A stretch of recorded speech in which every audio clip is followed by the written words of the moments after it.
Get dressed and put on your creepy animal masks because we have Treehouse, the latest episode in Hulu's Into the Dark series. And this one has soufflés. I made chocolate things for women. Treehouse follows Peter Rake. What are you?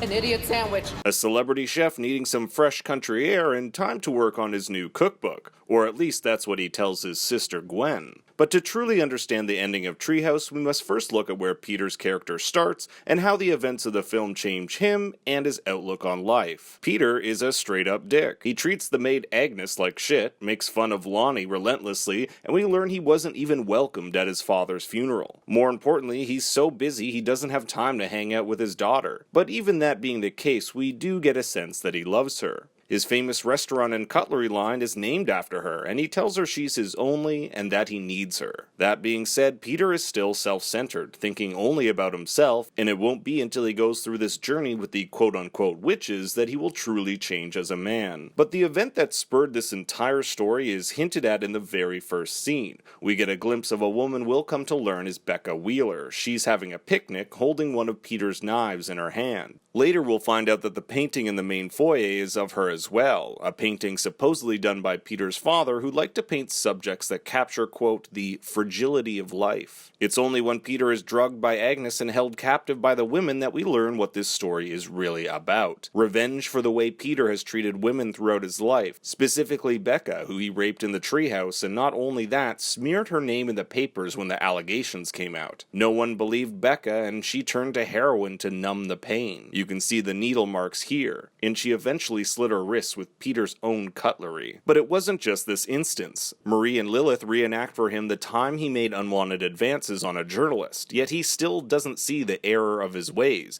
making excuses that she was asking for and leading him on by agreeing to meet him at a bar.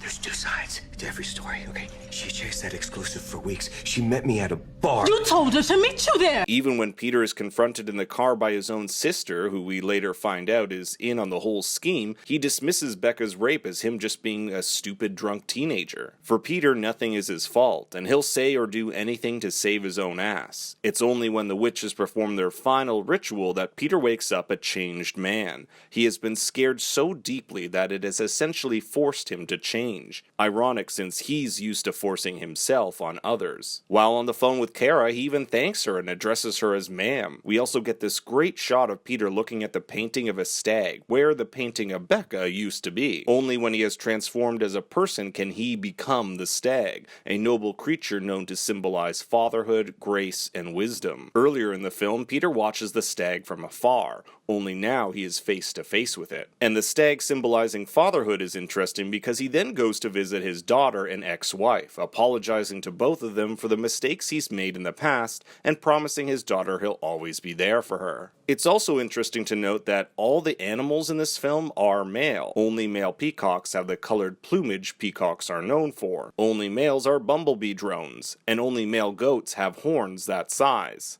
Of particular note about the goat is how it can be seen pissing, just like how Peter will later piss himself. The goat is also commonly used as a symbol of Satanism and the occult. Which leads to my next point. The witches aren't really witches. The entire plan was concocted as revenge for Becca's death, and the hope that Peter would change. This meant fake stakes through his hands, charges that made the windows of Gwen's car explode, and even an electronic clicker that could turn the stove on and off. Peter's paralysis was caused by him being drugged, and his hallucinations, such as the snake, was likely a result of that as well. What's never really explained are their flame hands, which I can only assume was the drugs or some sort of pyrotechnic. It's also ironic that the women dress him up in Becca's clothes and apply makeup, turning him into the thing he disrespects most, a woman. Now he is the one to be objectified, ridiculed, and made to feel less. He has become Becca. Each woman here also has their own reason for getting back at Peter. Lilith, for example, was the mother of a girl who was sexually assaulted and no one believed her claims. Elena's mother was fired by Peter and given unequal wages. There's also a big connection to spirituality. All of the women have tattoos that look similar to the Celtic triquetra symbol, or Celtic knot. It represents unity in spirit, much like the unity of their sisterhood. They also wear creepy masks reminiscent of ancient tribal masks, but their main purpose is just to freak Peter out. And let's talk about Lonnie, Agnes, and Peter's father. father.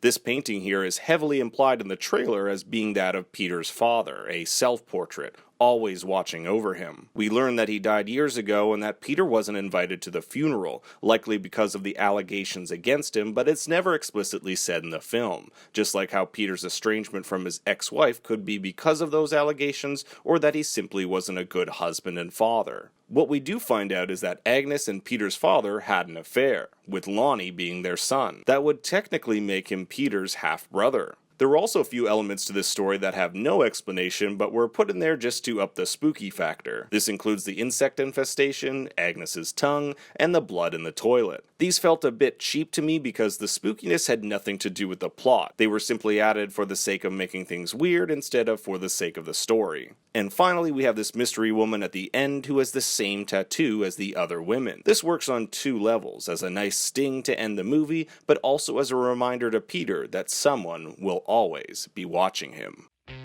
But I want to know what you thought about Treehouse in the comments below. Make sure to like and subscribe, and if you haven't checked out my videos on New Year, New You, Down, or Puka, give it a look. And remember, Daddy loves you very much.